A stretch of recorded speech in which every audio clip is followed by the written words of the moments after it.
நேற்று இரவு திருநெல்வேலி டவுன் அருகே காரால் இடித்த எஸ்ஐ தனது பைக்கை இடித்த காவலரை நியாயம் கேட்ட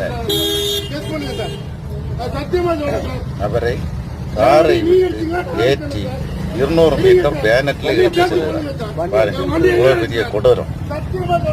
இப்படி இவர் ஏற்றி செல்லும் போது இந்த நபர் இறந்திருந்தார். இந்த குடும்பத்துக்கு யார் பொறுப்பு? இந்த குடும்பத்தின் கதி என்ன? இப்படிப்பட்ட காவலர்னால நல்ல எண்ணம் கொண்ட காவலர்களுக்கு கெட்ட பெயர் சமூகத்தில் ஏற்படுத்தும். ஆகவே அரசு உடனடியாக இந்த எஸ்ஐயை சஸ்பெண்ட் செய்து பணி நீக்கம் செய்யணும். இனி இவருக்கு இந்த பணியை கொடுக்கக்கூடாது, காவலர் பணியை. இப்படிப்பட்ட நிலைமை வந்தாதான் காவலர்களுக்கும் இப்படிப்பட்ட தவறு செய்ய பயம் இருக்கும்.